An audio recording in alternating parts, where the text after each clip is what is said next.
हरे कृष्णा कृष्ण कृष्ण हरे हरे, हरे राम राम राम हरे। ग्रंथ राज श्रीमद् भागवतम महापुराण की जय।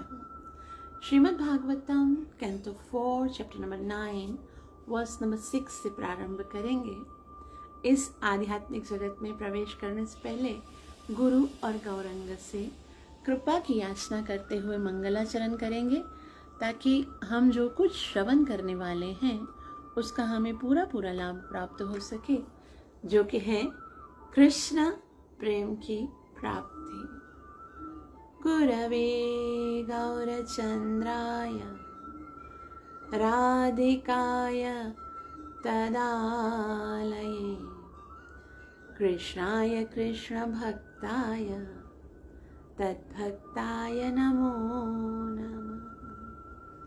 नारायणं नमस्कृत्य नरं चैव नरोत्तमं देवीं सरस्वतीं व्यासं ततो जयमुदीरये।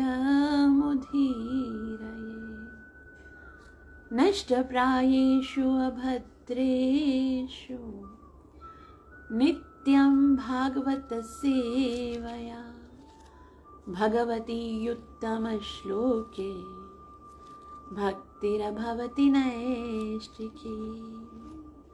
पंचतत्त्वात्मकं कृष्णं भक्तरूपस्वरूपकं भक्तावतार भक्ताख्यं नमामि भक्तशक्तिकम्। जय श्री कृष्ण चैतन्य प्रभु नित्यानंदा श्री अद्वैत गदाधर श्रीवासदि गौर भक्त। हरे कृष्ण कृष्ण कृष्ण हरे हरे, हरे राम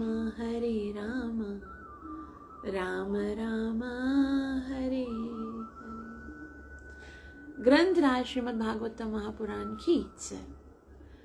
श्रीमद् भागवतम चौथा सिकंद अध्याय 9, जिसका शीर्षक है ध्रुव महाराज का घर लौटना।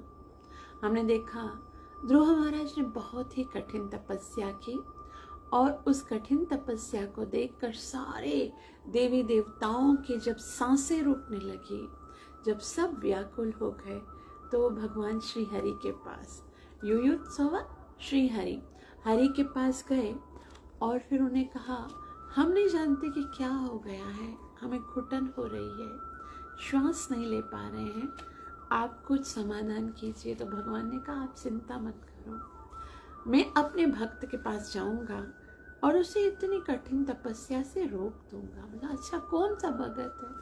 छोटा सा बालक है, उत्तानपाद का पुत्र है और वो मेरी बहुत ही गंभीर तपस्या कर रहा है। अब आप लोग जाइए, अपने अपने लोकों में जाइए और मैं उसके पास जा रहा हूँ उसके दर्शन करने के लिए, क्योंकि भगवान भी अपने भक्तों के दर्शन करने के लिए लालायित होते हैं। भगवान को जब ध्रुव महाराज के पास गए तो ध्रुव तो हृदय में बैठे हुए भगवान के दर्शन कर रहे थे। भगवान ने सोचा, ये कब आंखें खोलेगा, कब मुझे देखेगा। इतनी देर तो भगवान इंतजार कर रहे थे। भगवान ध्रुव को देख रहे थे और ध्रुव महाराज हृदय में बैठे भगवान को देख रहे थे। लेकिन फिर भगवान से सब्र ना हुआ और हृदय में बैठे हुए अपने स्वरूप को वहां से खींच लिया और अपने स्वरूप को वहां से खींच लिया। तो ध्रुव महाराज छटपटा कर आंखें खोल दिए और आंखें खोले तो वही सुंदर स्वरूप जो हृदय में था वही बाहर प्रकट देखा। और जब वही स्वरूप बाहर देखा तो ध्रुव तो भगवान को इस प्रकार देख रहे थे मानो नेत्रों के द्वारा भगवान को पान कर रहे हो, भगवान को पी रहे हो, भगवान के दर्शन कर रहे थे। उनको ऐसा मन कर रहा था कि इतने सुंदर भगवान हैं। उनका दिल कर रहा था कि मैं भगवान को कस के बाहों में पकड़ लूं, उनको गाढ़ आलिंगन दूं, चुंबन करूं, प्रेम करूं, क्योंकि भगवान ही वास्तव में प्रेम करने के योग्य हैं। तो ओके, हरे कृष्ण कृष्ण कृष्ण हरे हरे, हरे राम राम राम हरे हरे। तो भगवान ही प्रेम करने के योग्य हैं। तो ध्रुव महाराज ने सोचा कि अब मुझे क्या करना है, भगवान के साथ प्रेम करना है, लेकिन उनको समझ में नहीं आ रहा था मैं शुरू कहाँ से करूं।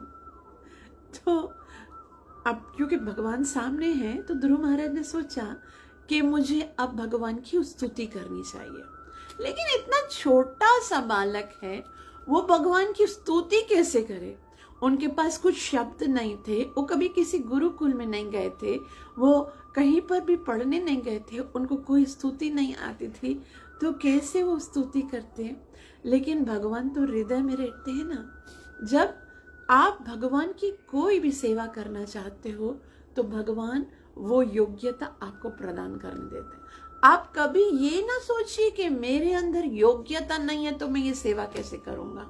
वो योग्यता भी देंगे, वो अवसर भी देंगे, वो प्लेटफॉर्म भी देंगे, वो सरकमस्टेंसेस भी दे देंगे। आपका खाली इतना कर्तव्य है कि आप हृदय के अंदर एक तीव्र इच्छा करो कि मुझे भगवान की सेवा करनी है। तो ध्रुव महाराज ने क्या इच्छा की कि मुझे क्या करना है, भगवान की स्तुति करनी है। तो स्तुति करने के लिए उसके पास शब्द नहीं थे। भगवान ने अपना पांचजन्य जो शंख है वो उठाया और ध्रुव के कपोल पे रखा, और जैसे ही ध्रुव महाराज को वो शंख स्पर्श हुआ, उसी समय ध्रुव महाराज को सारे वेद कंठस्थ हो गए। देखो, भगवान की कृपा हो जाए तो ज्ञान कितना जल्दी हो जाता है। भक्ति जो है वो ज्ञान की जननी है। जब हृदय के अंदर भक्ति स्फुरित होती है तो ज्ञान और वैराग्य तो आने ही हैं। इसलिए बाकी जो एबिलिटीज हैं, बाकी जो क्वालिटीज हैं, उनको एकत्रित करने के विषय में ना सोचिए, क्योंकि शास्त्र कहता है यस्यास्ति भक्ति भगवत्य किंचना सर्वै गुणस्तत्र समा सते सुरा। यस्यास्ति भक्तिर् भगवत्य किंचना।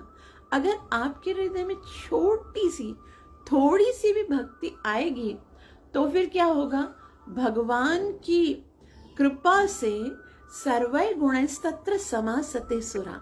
जितने भी देवताओं के अंदर गुण है ना, वो स्वतः आ जाएंगे।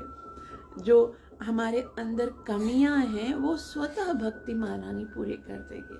अब जैसे ही भक्ति महारानी का उद्घाटन हुआ है, ध्रुव महाराज को सारे वेदों का ज्ञान हो गया, और उन सारे वेदों के जितने भी रहस्य हैं ध्रुव महाराज अपनी स्तुति में खोल देते हैं।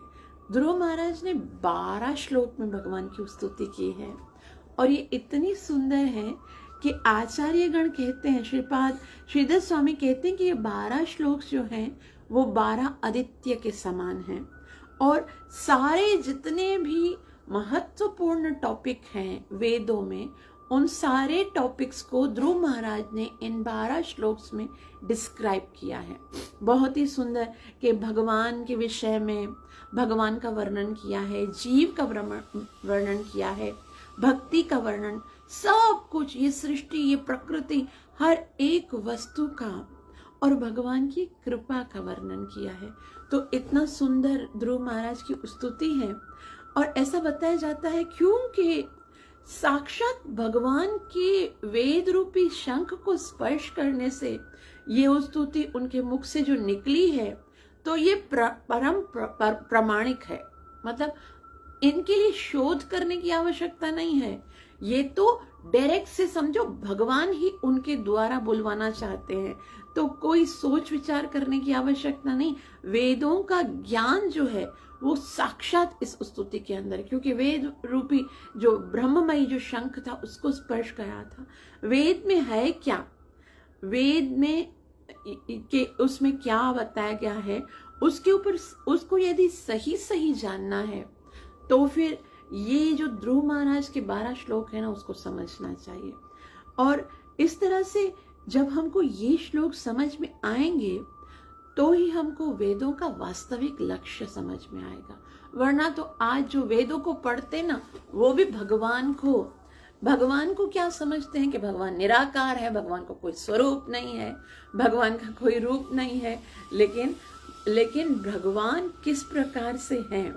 भगवान Shri Krishna Bhagavad Gita chapter number 15 verse number 15 में कहते हैं, वेदैषु सर्वे अहमेव वेद्यो, कि सारे वेदों में यदि कुछ जाने या योग्य है तो वो मैं हूँ।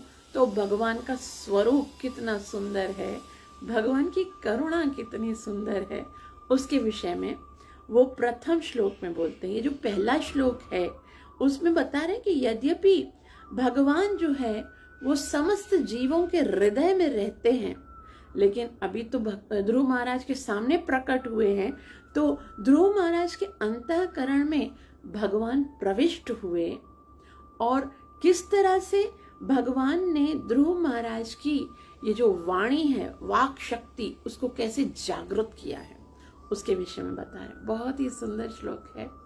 ध्रुव उवाच, ध्रुव महाराज जो है वो कहते हैं, योऽन्तः प्रविश्य मम वाचमिमां प्रसुप्ताम् सञ्जीवयत्यखिलशक्तिधर स्वधाम्ना अन्यांश्च हस्तचरण श्रवणादि त्वगादीन् प्राणान्नमो भगवते पुरुषाय तुभ्यम्। ध्रुव उवाच, अर्थात ध्रुव महाराज कहते हैं, योऽन्तः प्रविश्य, वो भगवान जो मेरे अंदर प्रविश्य हो गए और फिर क्या किया, मम वाच मिमां प्रसुप्तां, मम वाच अर्थात मेरे जो शब्द हैं, मेरी जो वाणी है, वो पहले कैसी थी, प्रसुप्तां, सुप्त थी। मतलब ध्रुव महाराज को पता नहीं था कि उनके शब्द, उनको क्या शब्दों में बोलना है, क्या बताना है, कुछ नहीं जानते थे। तो योऽन्त प्रविश्य मम वाचम इमां प्रसुप्ताम, मेरे हृदय के अंदर बैठकर मेरी वाणी को जिसने जगा दिया। और फिर संजीवयत्यखिल शक्तिधर, और संजीवयति, उसको जगा कर और फिर उसे अपनी शक्ति प्रदान की। तो ध्रुव महाराज जो है वो बता रहे हैं कि हमारी जितनी भी इंद्रियां हैं, आगे कहते हैं, अन्यश्च हस्त चरण श्रवणाद त्वगादीन, अन्यस्य हस्त, हस्त मतलब हाथ, चरण अर्थात चरण, और श्रवण मतलब कान, और त्वग मतलब स्किन, और आदीन यानी ये जितनी भी हैं, जो हमारी 5 कर्म इंद्रियां हैं और 5 ज्ञान इंद्रियां हैं। 5 कर्म इंद्रियां कौन सी है, आंख, कान, नाक, त्वचा और रसना, ये जो है वो हमारी ज्ञान इंद्रियां हैं। और कर्म इंद्रियां कौन सी है, हाथ, पैर, जिह्वा, लिंग तथा गुदा। ये सारी शक्तियां हमको दिख रही है कि सारी इंद्रियां कार्य कर रही हैं। आंख अपना कार्य कर रही है देखने का, कर्ण सुनने का कार्य कर रहे हैं, नासिका सुगंध लेने का कार्य कर रही है, और मुख से हम बात करने का अर्थात प्रसाद करने का भी कार्य करते हैं। तो हमको लगता है कि हम खुद से कर रहे हैं, लेकिन वास्तव में जब तक भगवान की कृपा न हो ना, तो हम ये हाथ ऊपर उठाकर नीचे कर नहीं सकते, वो ऊपर ही खड़े रहेगा जब तक भगवान की इच्छा नहीं होगी। ये बात ध्रुव महाराज समझा रहे हैं कि हमारी जितनी भी इंद्रियां हैं, वही सारे भगवान ही जो हैं वो सारी इंद्रियों को शक्ति प्रदान करते हैं। हमारे अंदर कोई शक्ति नहीं है कि हम अपनी इंद्रियों से कोई कार्य। अब देखो ये कैसे होता है, जैसे एक सॉकेट होता है ना, जिसमें आप अपना मोबाइल चार्ज करने के लिए डालते हो, तो आपको लगेगा सॉकेट में डाला, बटन ऑन किया और मोबाइल चार्ज होना शुरू हो जाएगा। लेकिन सॉकेट में क्या इतना पावर है? कि वो मोबाइल को चार्ज करे यदि उसका कनेक्शन जो है वो मेन स्विच से कट किया गया हो। मतलब पावर कहाँ से आता है? मेन स्विच से आ रहा है। लेकिन अगर मेन स्विच में भी इलेक्ट्रिसिटी जो जहाँ से आपको सप्लाई हो रही है इलेक्ट्रिक बोर्ड से, यदि उसमें पावर सप्लाई नहीं हो रहा है तो मेन स्विच में भी पावर नहीं आएगा आपके उस सॉकेट को पावर देने का। तो ये जो है वैसा ही है जैसे हमारी इंद्रियां कैसे कार्य कर रही हैं, क्योंकि अंदर आत्मा है। आपने कभी किसी शव को ऐसे आंखें हिलाते हुए या ऐसे स्माइल करके हाथ हिलाते हुए देखा है? नहीं देखा है ना। तो वो शव, तो उसके अंदर आंखें भी होती हैं, हाथ कान नाक त्वचा हर कुछ वस्तु होती है, तो वो क्यों मूवमेंट नहीं कर पाता? क्योंकि उसके अंदर आत्मा नहीं है। लेकिन अगर आत्मा भी है, कभी कभी ऐसा होता है आत्मा के होते हुए भी कोई जीव जो है वो पैरालाइज्ड होता है, तो उसके हाथ पैर कार्य नहीं कर सकते। मतलब वहां से कनेक्शन जो है ना वो थोड़ा सा वो मिस हो गया है ना। ऊपर का कनेक्शन यदि परफेक्ट आएगा, सारी एनर्जी मिलेगी आत्मा को, तो आत्मा की सारी एनर्जी जो है वो इंद्रियों को मिलेगी। लेकिन अगर भगवान की तरफ से कनेक्शन कट हो जाएगा तो आत्मा को पावर नहीं मिलेगा, और आत्मा को पावर नहीं मिलेगा तो इंद्रियां कार्य नहीं कर पाएंगी। तो यहाँ पर जो ध्रुव महाराज है वो क्या कहते हैं, योन्तः प्रवेश्य मम वाचमिमां प्रसुप्ताम, कि मेरी जो इंद्रियां थी वो सोई हुई थी। वास्तव में हम सब अभी इंद्रियां, तो उसकी तो इंद्रियां जाग रही थी, वो तो देख रहे थे, आत्मा अंदर थी।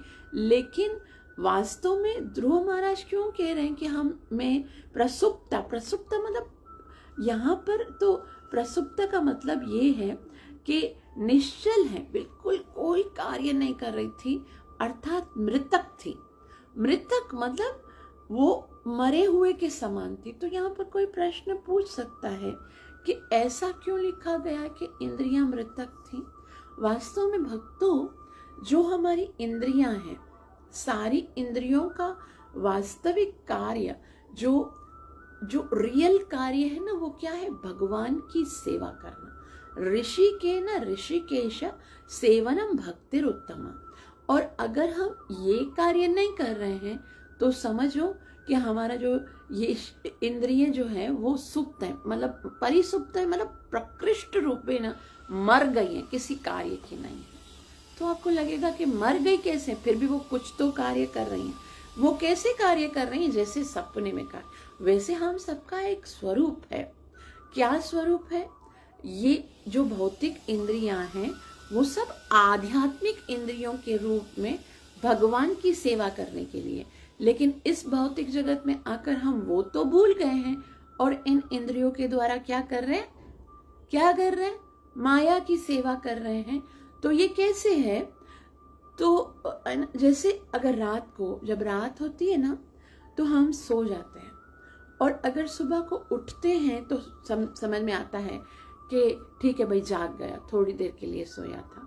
लेकिन थोड़ी देर के लिए सोच विचार करके देखिए कि कोई व्यक्ति सोता है रात को, और फिर वो जो है वो व्यक्ति 10-20 वर्षों के लिए बस ऐसे सोता ही रहेगा।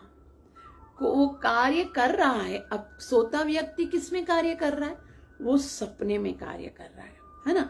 सपने में उसने एक राज्य बनाया है, राज्य के अंदर वो राजा बना हुआ है, पूरी प्रजा उसका आदेश पालन कर रही है, वो बहुत धनी हो गया है, बहुत सारे मंत्री उसके अंडर में कार्य कर रहे हैं।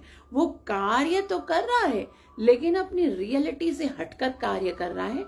मतलब वो क्या कर रहा है? वो सपना देख रहा है, कुछ भी उसका लाभ नहीं है।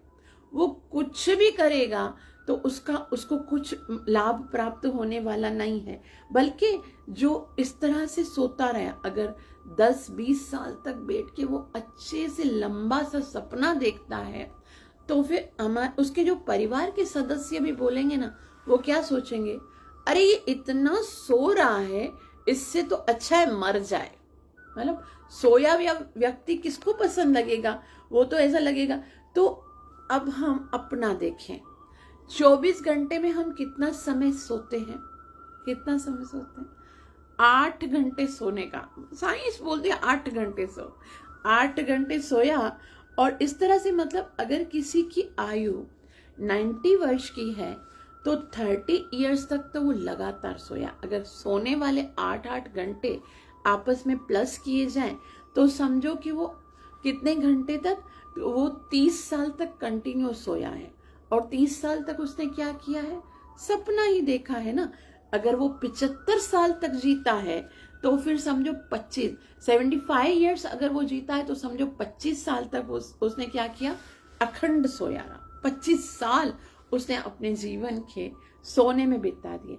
तो यदि इस तरह से कोई व्यक्ति करता है, इतना सोता है, और वो यदि उस सोने के समय केवल सपना देख रहा है तो फिर क्या होगा?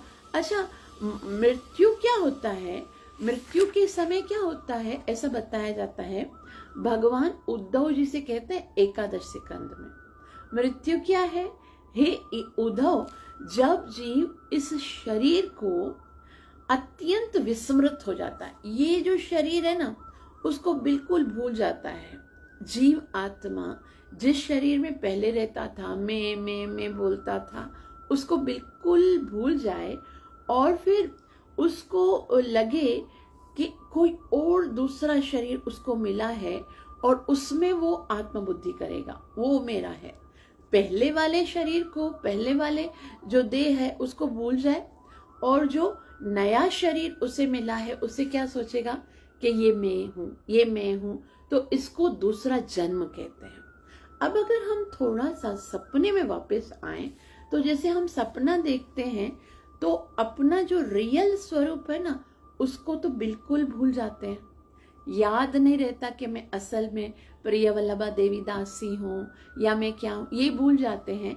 और एकदम भूलने के बाद एक नया स्वरूप, एक नया शरीर जो हमें सपने में मिलता है उसे हम अपना ओरिजिनल स्वरूप समझ लेते हैं। उसमें अहम बुद्धि करने लगते हैं। सपने में यदि किसी का विवाह हो जाए, उसके पति को कुछ हो जाए, उसके पुत्र की डेथ हो जाए तो वो रोने लगता है और फिर दुख, आज मैंने इतना दुख वाला सपना देखा, अभी तक मुझे रोना आ रहा है। हालांकि सपना कुछ भी नहीं था, वो तो सपना था, आया और चला गया। लेकिन क्योंकि उसी शरीर के अंदर अहम बुद्धि हो गई है, ये मेरा है, तो जो सपने की अवस्था है उसको हम पुनर्जन्म से देख सकते हैं कि वो नया शरीर मिला है, उसको अपना मान रहा है तो वो नया पुनर्जन्म हो गया। और पुराने शरीर को बिल्कुल विस्मृति हो गई तो वो मतलब मृत्यु हो गया। तो इस तरह से जैसा समझ लिया जाए और उसी तरह से तो अगर हमारे जीवन के जितने भी सपने हैं उन सबको यदि कंबाइन किया जाए तो समझो 25 से 30 साल तक तो हम दूसरे देह में रहे, हम अपने इस देह में तो नहीं रहे, तो वो तो मृतक अवस्था हुई। इसलिए कहा जाता है कि जब हमारा रियल स्वरूप जो है वो क्या है, वो आध्यात्मिक स्वरूप है। हम ये शरीर नहीं है, असल में हम आत्मा हैं और हमारी आध्यात्मिक नेत्र है, हमारे आध्यात्मिक कान है, हमारा आध्यात्मिक मुख है, आध्यात्मिक कर्म इंद्रियां हैं जो कि केवल भगवान की सेवा के लिए हैं। लेकिन उस आध्यात्मिक जगत में हम सो रहे हैं और इस भौतिक जगत में इस सपने जैसे संसार को हम अपना समझ रहे हैं और समझ रहे हैं कि ये शरीर ही मैं हूं और इससे रिलेटेड वस्तु और व्यक्तियों को मेरा मानते हैं। तो ये सुप्त अवस्था है। प्रसुप्त, ये बोले मम वाचमे माम प्रसुप्तम, ये तो बिल्कुल प्रसुप्त है। ये जिह्वा जो भगवान ने दी है ना, सिर्फ और सिर्फ अपना गुणगान करने के लिए दी। ये जो नेत्र भगवान ने दिए ना, सिर्फ और सिर्फ अपना दर्शन करने के लिए दिए। ये कान जो दिए ना भगवान ने, केवल भगवान के पवित्र कथाओं को श्रवण करने के लिए दिए। लेकिन हम अपने रियल कार्य को छोड़कर यहाँ पर क्या कार्य कर रहे हैं वो तो हम सब जानते हैं। लेकिन ये हमारी प्रसुप्त अर्थात मृतक अवस्था है। जैसे मरकर कोई व्यक्ति दूसरे शरीर में चला जाता है और उस शरीर के लिए ही कार्य करता है, उसी तरह से हम लोग आध्यात्मिक जगत के प्राणी हैं और आध्यात्मिक जगत में हमारी प्रसुप्त जो हमारी सुषुप्त देह जो कि है ना आध्यात्मिक देह है, उसको छोड़कर यहाँ भौतिक जगत में इस देह को अपना मान के बैठे हैं। तो ये क्या है, ये तो प्रसुप्त अवस्था। इसीलिए भक्ति विनोद ठाकुर बोलते हैं क्या करना है, जीव जागो जीव जागो। गौरचंद्र बोले कि गौरचंद्र वहां से आए हैं, भगवान श्री कृष्ण राधा और कृष्ण और राधा रानी का मिलित स्वरूप मिलकर यहाँ पर भौतिक जगत में गौरंग महाप्रभु के स्वरूप में आए हैं। और क्यों आए हैं, जगाने के लिए आए हैं। वो कहते हैं तुम्हारे ले अमी लिहनो अवतार, कि ये जो मैं अवतार लिया हूं ना, मैं जो गौरंग महाप्रभु कर बन के आया हूं, वो किसके लिए आया हूं, मैं तुम्हें जगाने के लिए आया हूं। तुम जागो, तुम अपने आप को पहचानो कि तुम कौन हो। और एक जो तुम्हें ये भवरोग लग गया है ना, कि तुम अब इस माया को ही अपना मानते हो, इस भवरोग से छुड़ाने के लिए मैं एक बहुत ही सुंदर, एक बहुत ही पावरफुल औषधि लेके आया हूं। एनिच औषधि माया नशीवार लागे। तो ये वाली औषधि जब तुम लोगे ना, तो तुम्हारे सारे भवरोग समाप्त हो जाएंगे। तो मानो भक्ति विनोद ठाकुर ने कहा ठीक है, दे दो, अगर लाए हो औषधि तो दे दो, चेक करता हूं। बोला ऐसे देने की नहीं है, ऐसे थोड़ी दे दूंगा, पहले तो मांगो मुझसे। यही हरि नाम मंत्र ले तुम्हें मांगी। जब तुम मांगोगे नहीं, जब तक तुम्हें जब उसके अंदर, हृदय के अंदर इच्छा नहीं होगी, भक्ति जो है ना उसको करने की, जब भगवान का नाम लेने की इच्छा नहीं होगी, तब तक नहीं दूंगा। तुम मांगो, मेरे पास आकर याचना करो, तब मैं सही हरि नाम मंत्र ले तुम्हें मांगी। मांगो मांगो, मैं देने के लिए आऊं, लेकिन मांगो तो सही, कम से कम इच्छा तो प्रकट करो। तो वो बोलते हैं, भक्ति विनोद ठाकुर बोलते हैं कि हाँ दीजिए दीजिए, मैं लेना हूं, मुझे चाहिए। वे कहते हैं भगति विनोद प्रभु चरण परिया, सेई हरि नाम मंत्र ले ही मांगिया। अब मुझे दे दीजिए, मैं उस हरि नाम को जप करके अपने वास्तविक जो आध्यात्मिक जीवन है उसमें जागृत होना चाहता हूँ। ये भौतिक जगत का जो जीवन है उसमें अब मैं माया की गोद में अधिक समय तक नहीं सो सकता, क्योंकि महाप्रभु कहते हैं कोथा नेत्र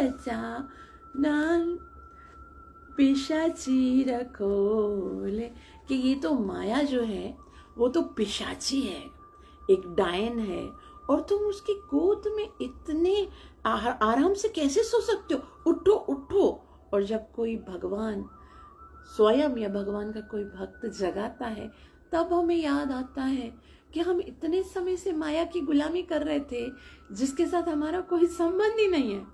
तो फिर ना यहाँ पर ध्रुव महाराज कहते हैं योन्तः प्रविश्य मम वाच्यम इमां प्रसुप्तम्, कि मेरी मृतिक देह, मृतिक जिह्वा जो कुछ नहीं जानती थी, उसमें वो भगवान अभी प्रविष्ट हुए हैं।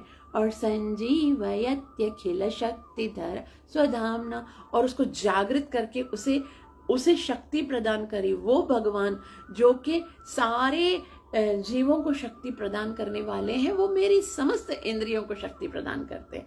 कौन सी इंद्रियों को, अन्यश्च हस्त चरण श्रवणादि श्रवणात्वगादीन, वो मैं सारी इंद्रियां, हस्त चरण श्रवण त्वचा, ये सारी इंद्रियों को भगवान ने शक्ति प्रदान की है। और इसीलिए मैं ऐसे भगवान को प्रणाम करता हूँ।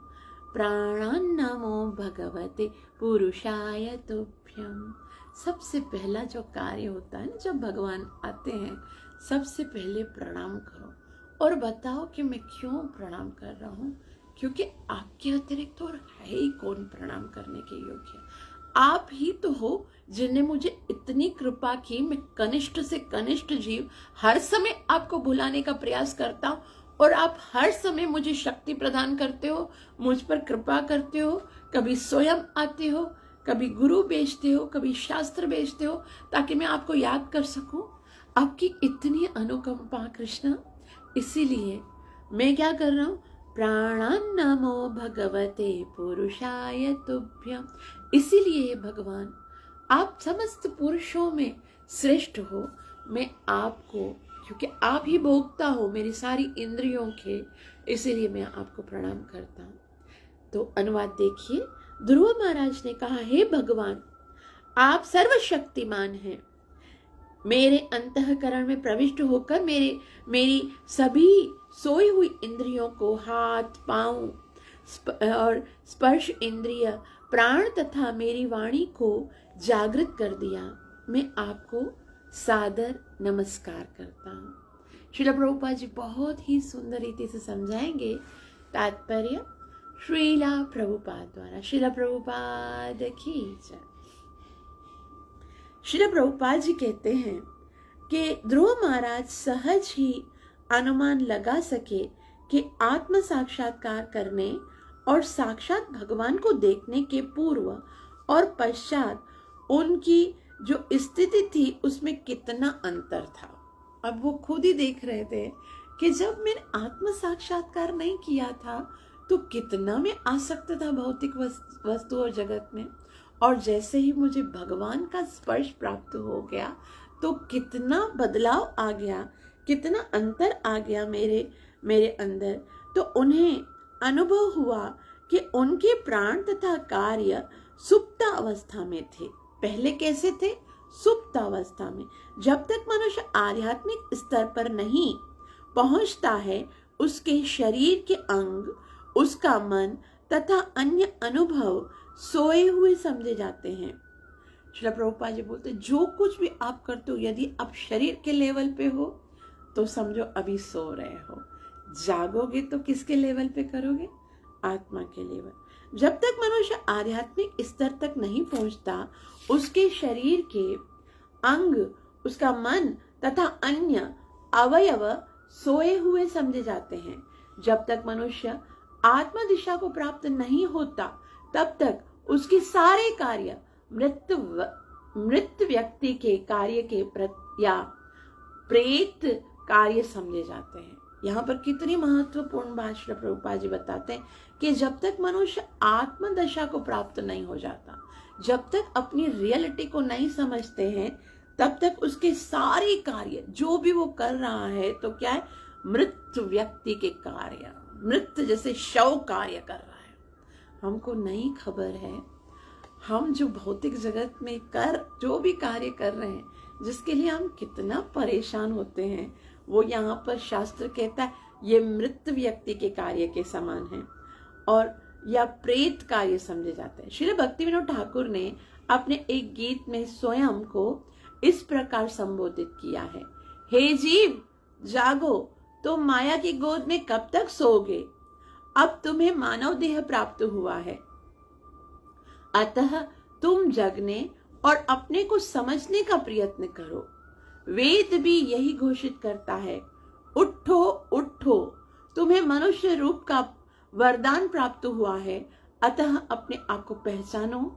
ये वैदिक आदेश है। ये मनुष्य जीवन सोकर या मरे हुए की तरह बिताने के लिए नहीं है, क्योंकि ऐसा बताते शास्त्र में, जिन हरि भक्ति हृदय नाही आनी, जीवन शव समान सो प्राणी। हृदय में यदि हरि की भक्ति नहीं है तो जीते हुए भी मुर्दे के समान हो। तो यहाँ पर श्री प्रभुपाद जी बता रहे हैं कि ध्रुव महाराज को वास्तविक अनुभव हुआ कि इंद्रियों को आध्यात्मिक स्तर पर आलोकित होने से वे वैदिक आदेश के सार को कि परमेश्वर ही परम पुरुष हैं, वे निर्गुण नहीं हैं, ये समझ सके। अभी देखो यहाँ पर परमेश्वर को पुरुषाय तुभ्यम के पुरुष कहकर पुकारा गया। निर्गुण होता तो पुरुष कैसे हो सकता है ना? निर्गुण का तो कोई पुरुष नहीं है। पुरुषाय मतलब इंजॉयर। तो यहाँ पर श्रील प्रभुपाद जी बोलते हैं कि वो जब कि परमेश्वर ही परम पुरुष हैं, वे निर्गुण नहीं है, अर्थात निराकार नहीं है, वो समझ सके। उन्हें तुरंत ही यह बात समझ में आ गई। उन्हें इसका ज्ञान था कि दीर्घ काल से वे सुप्त प्राय थे और अब वैदिक ज्ञान के अनुसार भगवान की स्तुति करने के लिए प्रोत्साहन प्राप्त कर सके हैं। कोई सांसारिक व्यक्ति भगवान की स्तुति या यशोगान नहीं कर सकता, क्योंकि उसे वैदिक सार का अनुभव नहीं होता है। तो हम क्योंकि संसारी व्यक्ति है, तो हम लोग भगवान की कोई स्तुति नहीं कर सकते। हमें क्या खबर वेदों के ज्ञान के बारे में। हम तो केवल जो वरिष्ठ वैष्णवों ने बोला है, जो शास्त्र में बताया गया है, उसको ही वर्णन कर सकते हैं। जैसे ध्रुव महाराज की स्तुति पढ़ ली, जो वेद व्यास जी कहते हैं, भक्ति विनोद ठाकुर, श्रीधर स्वामी और जितने भी वरिष्ठ वैष्णव हैं, श्रीला प्रभुपाद जी के तात्पर्यों को पढ़कर हम थोड़ा बहुत भगवान के विषय में समझने का प्रयास कर सकते हैं। लेकिन कोई भी जो भौतिक व्यक्ति होता है, सांसारिक व्यक्ति होता है, वो भगवान के यशोगान का वर्णन नहीं कर सकता। वैदिक सार का अनुभव उसे नहीं होता। अतः जब ध्रुव महाराज ने अपने आप में अंतर देखा तो वे तुरंत समझ गए कि यह भगवान की अहितु की कृपा से हुआ है। उनको पता था ये ज्ञान मेरे अंदर तो था ही नहीं, मुझे तो पता ही नहीं था भगवान कैसे इंद्रियों को शक्ति देते हैं। ये तो भगवान की कृपा से मुझे प्राप्त हुआ है। और उन्होंने अत्यंत ही श्रद्धा तथा सम्मान पूर्वक भगवान को नमस्कार किया। कैसे नमस्कार किया? प्राणान् नमो भगवते पुरुषाय तुभ्यम। प्राणाम यानी तुम हमारे प्राण हो, तुम हमारे जीवन को शक्ति प्रदान करने वाले हो, इसलिए मैं आपको प्रणाम करता हूँ। तो इस तरह से उन्होंने भगवान को प्रणाम किया और समझ गए कि उन पर भगवान की पूर्ण कृपा है। ध्रुव महाराज की इंद्रियों तथा मन का यह आत्म जागरण भगवान की अंतरंगा शक्ति के प्रभाव से था। अतः इस श्लोक में स्वधामना शब्द का अर्थ है पराशक्ति द्वारा। स्वधामना जो प्रथम लाइन में, सेकेंड लाइन में जो लास्ट शब्द है, संजीवयत्यखिल शक्तिधर स्वधामना। तो स्वधामना मतलब जो भगवान की पराशक्ति है, आध्यात्मिक शक्ति है, उसके द्वारा उसको संबोधित किया गया है। जब जीव आत्मा पूर्ण रूप से आत्मसमर्पण कर देती है और सनातन दास के रूप में अपने को स्वीकार कर लेती है, तब पराशक्ति कार्य करती है। पराशक्ति कब कार्य करती है? वैसे तो माया के जाल में फंसे हुए हैं बेटा। ये तो जब हम माया के जाल से तब छूटेंगे जब हम जीव आत्मा पूर्ण रूप से आत्मसमर्पण कर देता है। मैं कृष्ण का हूँ, मैं कृष्ण का हूँ, मैं कृष्ण का दास हूँ। जब आत्मसमर्पण कर देता है और सनातन दास के रूप में अपने को स्वीकार कर देता है कि मुझे माया से कुछ नहीं लेना देना, भौतिक जगत में कोई आकर्षण ना, कोई आसक्ति नहीं, कोई इच्छा नहीं, कोई कंप्लेन नहीं, मैं भगवान का दास हूँ। तब क्या करते? तब भगवान की पराशक्ति कार्य करना शुरू करती है। जब कोई मनुष्य परमेश्वर को कहने या उनके आदेश पालन करने के लिए तत्पर होता है तो वह सेवोन्मुख कहलाता है। उस समय पराशक्ति ही उसे भगवान के भेद को प्रकट करती है। तो सेवान्मुख जब होता है, सेवान्मुखे ही जिह्वादो स्वयमेव स्फुरति। जब हम भगवान की सेवा करने के लिए कि मैं दास हूँ, जब हम तत्पर हो जाते हैं कि हम भगवान के आदेश को पालन करना है, तो फिर भगवान की आध्यात्मिक शक्ति, ऐसे भगवान बताते हैं कि जो पुण्य आत्मा है वो तो सदैव मेरी आध्यात्मिक शक्ति के अंडर में होते हैं। क्योंकि भगवान बताते हैं कि जो व्यक्ति होते हैं, मूढ़ होते हैं, वो क्या करते हैं? मूढ़ व्यक्ति हमेशा भौतिक प्रकृति है ना, उसके अंडर में होते हैं। अवजानन्ति मां मूढ़ा मानुषीम तनुमाश्रितम परम भावम अजानन्तो मम भावम अजानन्तो मम भूत महेश्वरम। तो जो मूढ़ होते वो मुझे नहीं जानते हैं, लेकिन जो महात्मा होते हैं, महात्मानस्तु माम पार्थ दैवीम शक्तिमासम। जो देवी शक्ति है, आध्यात्मिक शक्ति है, उसके अंदर कौन कार्य करते हैं? उसके अंदर महात्मा। और महात्मा कौन है? जिसने फुल्ली सरेंडर किया, नो कंप्लेन, नो डिजायर, मैं कृष्ण का दास हूँ, जो चाहे कृष्ण करे, मुझे कृष्ण की सेवा करनी है बस। मुझे कुछ नहीं चाहिए, ना धन चाहिए, ना कोई अच्छा जन्म चाहिए, ना कोई मुझे अनुयायी जमा करने हैं, ना ही मुझे कोई भौतिक में कोई यश चाहिए। मुझे सुंदर स्त्री नहीं चाहिए, न धनम न जनम न सौंदर्यम कविताम व जगदीश काम। मुझे क्या चाहिए? मम जन्मनि जन्मनीश्वरे भवतात भक्ति अहेतुकी, तो ये अहेतुकी भक्ति चाहिए, कुछ भी बदली में नहीं चाहिए। जब पूर्ण रूप से सरेंडर होता है तो वो महात्मा बनता है। और भगवान क्या कहते हैं? महात्मानस्तु माम पार्थ दैवीम प्रकृति माम। फिर वो क्या होता है? माया के चुंगल से छूट जाता है। भगवान कहते हैं ना कि मामेव ये प्रपद्यन्ते माया में तम तरंति थे। जब वो मेरी शरण में आता है तो माया से बच जाता है। तो यहाँ श्रील प्रभुपाद जी कहते हैं कि तो वह सेवोन्मुखो कहलाता है और उस समय पराशक्ति उसे भगवान के भेद को प्रकट करती है।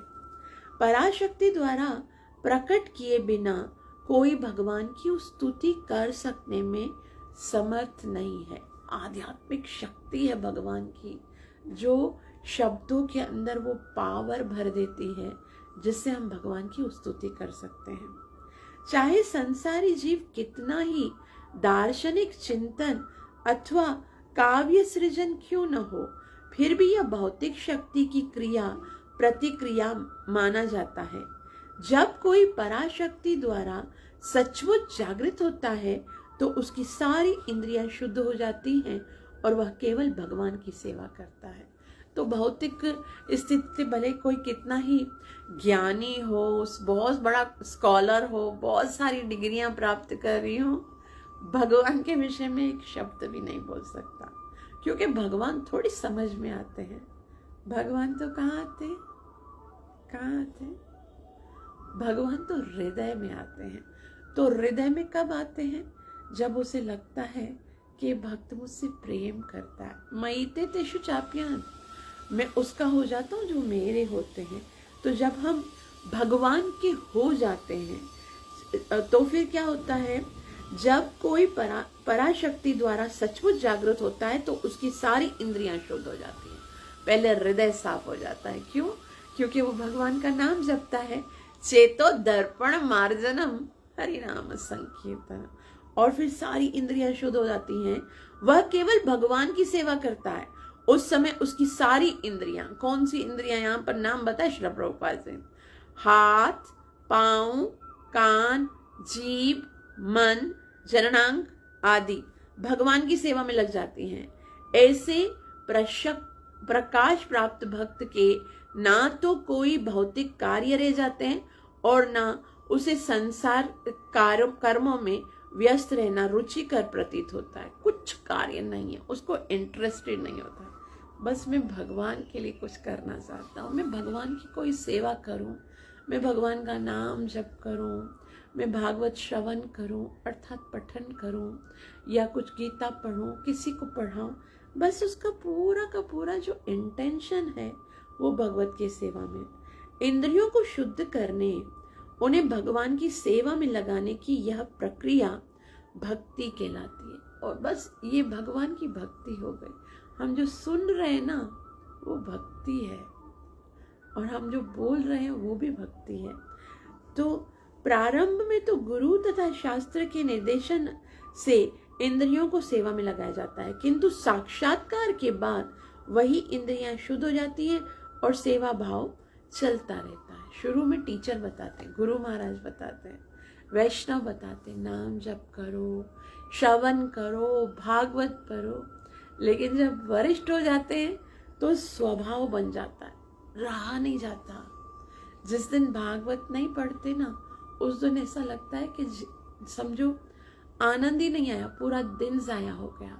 जिस दिन माला नहीं करते ना, माला पूरी नहीं होती है, उस दिन ऐसा लगता है कि ये दिन आया ही क्यों है मेरे जीवन में। तो जैसे जैसे हम भक्ति में आगे बढ़ते हैं तो साधना के प्रति जो है हमारा जो साधना के प्रति रुचि है ना वो बढ़ती है।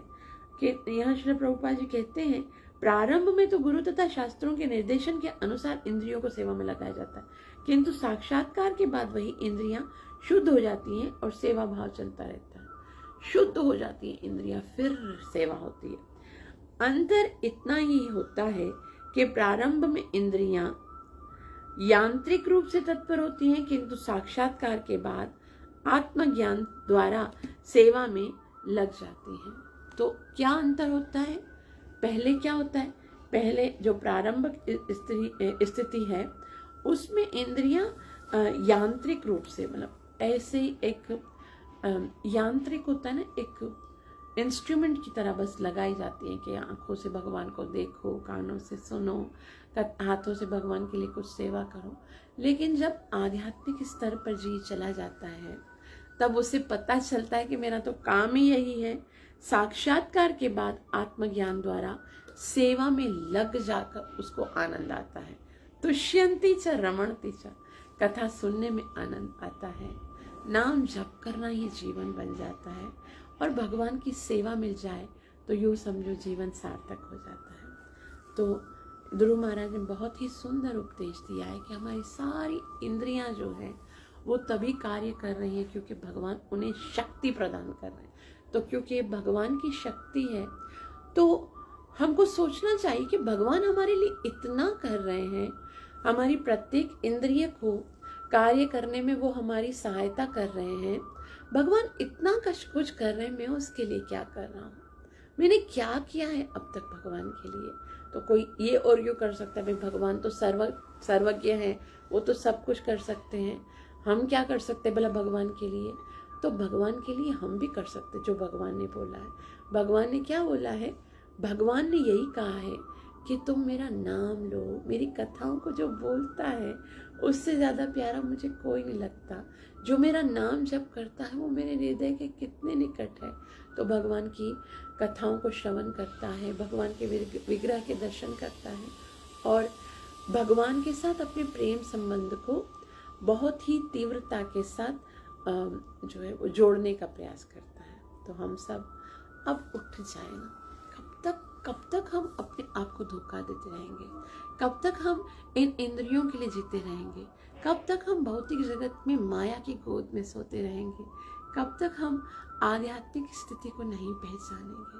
थक जाइए। मैं अपने को कह रही हूँ, अब थक जाओ और अभी भगवान की सेवा के लिए हृदय से तत्पर। कोई भौतिक वस्तु और व्यक्तियों की आवश्यकता नहीं है, बस भगवान की कृपा चाहिए और वो तभी प्राप्त होती है जब हम भगवान का नाम पवित्रता के साथ ऑफेंसेस के बगैर लेते हैं। तो आप सबका बहुत बहुत आभार जो इतना प्रेम से श्रवण किया। मुझे आशीर्वाद अवश्य दीजिएगा ताकि मैं अपनी सेवा और साधना को अच्छे से कर सकूं और निरपराध भाव से हरि नाम का सुमिरन कर सकूं। हरे कृष्णा कृष्ण कृष्ण हरे हरे, हरे राम राम राम हरे। ग्रंथराज श्रीमद् भागवतम महापुराण की जय हो। कली पावन अवतार चैतन्य महाप्रभु की जय।